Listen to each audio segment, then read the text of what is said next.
Time is constant. I said some time ago, and also in my book, I wrote time is infinite. Time is not eternal, it's infinite. And so it goes round and round, it comes back, and it goes round and round all the time. That's why we always have a beginning and an end. We have the beginning of the year, we have an end of the year. Beginning of your life, the moment you are born, and the end of your life, the moment you exit this realm. We have beginning of the month as we are in June now, and next week already ending the month. Time again is a gift given to us to make life manageable. So it's a gift for you to manage life. You don't own time like you don't own your life. Life is time. Life is what? Borrowed time. Because within the infinite time given to us, a piece of it is cut out to give to you. And that's how your life is measured. It is borrowed time. And so you need to give account to whatever that you have borrowed. When you borrow something to the bank, don't we have to pay them back, and sometimes even with interest?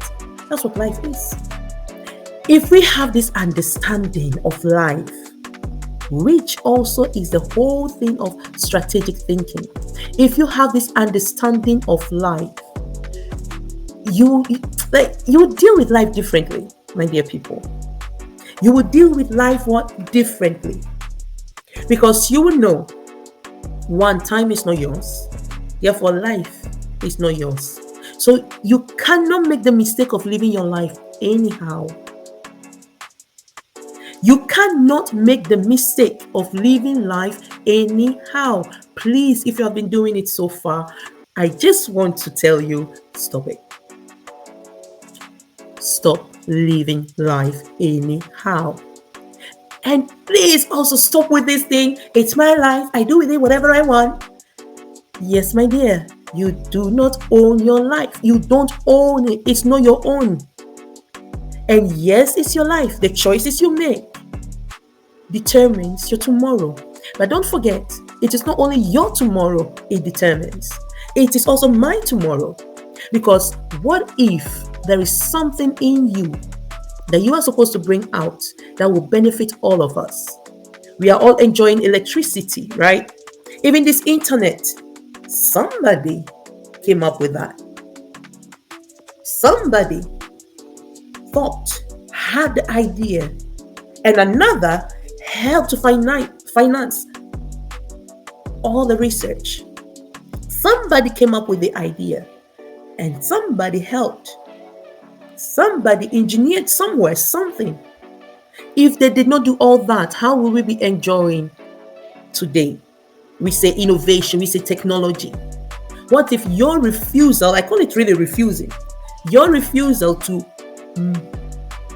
live your life wisely and also use your time wisely is costing not only you, but the rest of humanity.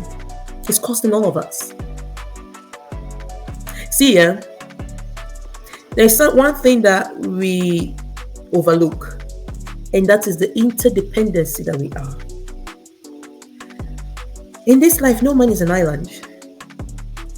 The Most High, in His infinite wisdom, created us, made it in a way that we each have a piece of what the other need. Why? To be blessing to each other, so that we will realize that we need each other to move ahead. We need each other to live, to survive, and also to become our very best. So that if you don't have this understanding and you think you are an island all by yourself, you alone can do it and you don't need anyone, and you live your life anyhow you want it, it's not your fault. Unfortunately, that is how society has made it. That is how society has pushed us to think, which is so wrong. Because with that mindset, what it's actually doing is leading us away from what we are supposed to be. Leading us away from fulfilling purpose. Leading us away from greatness. So the more you think of yourself as, I can do it all by myself, the more you think of yourself like that, the lesser you become.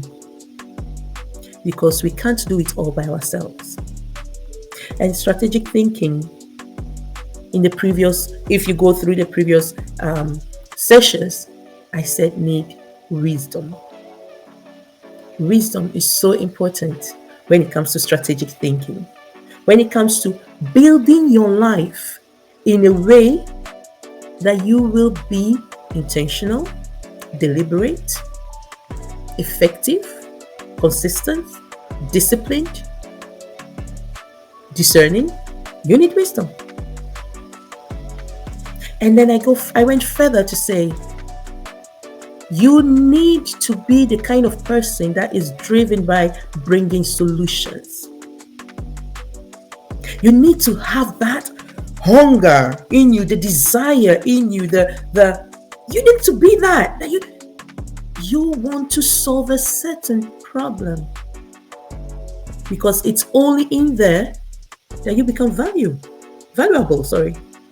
It's only in there that I can place a demand on your services if you are solving a certain problem that I have. If you are bringing solution to a certain problem that another has.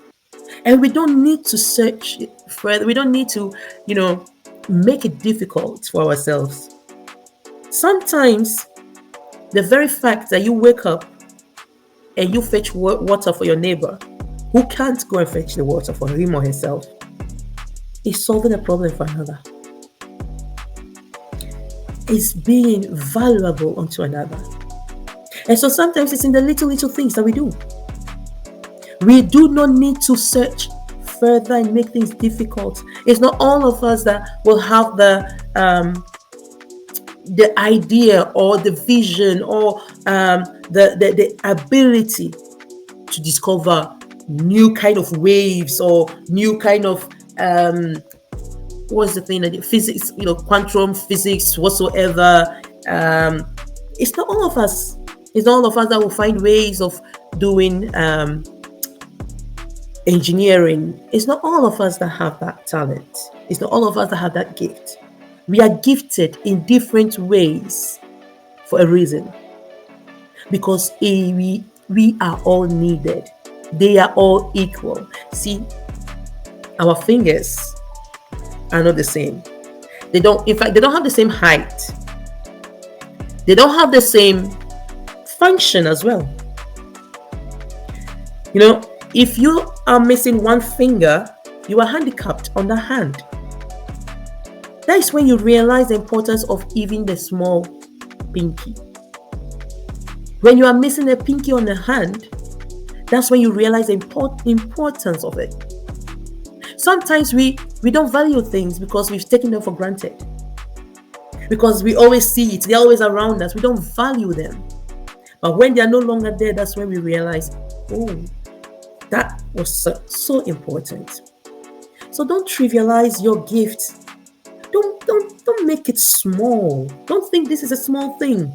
Because what you think is small, the solution that you are bringing that you think is small, is big for another. You are sweeping compounds. Please do. But don't limit yourself to one compound. Don't limit yourself to, why not become, take it up as this and be sweeping other compounds and collecting. Yes, collect money for it, because you are bringing solution to a problem that before then was not being solved. It was not being solved, and they need that solution, and you are bringing that solution. That's making yourself valuable. You need to think in that way. Be a solution bringer. Be a problem solver. And for you to do that, you need to understand. You need to have knowledge. Knowledge in who you are. Knowledge in the problems around you, to which you can be a solution. So first of all, you need knowledge in who you are. And I just want to take a little bit time here.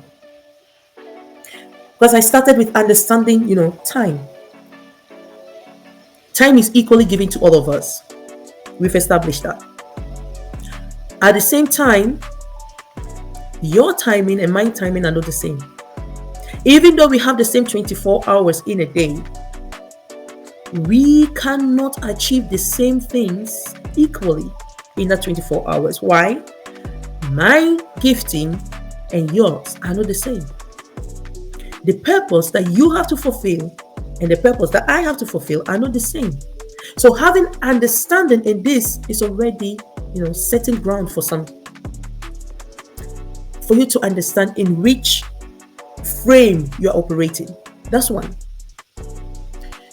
Secondly, you need to understand also the times and season in your life.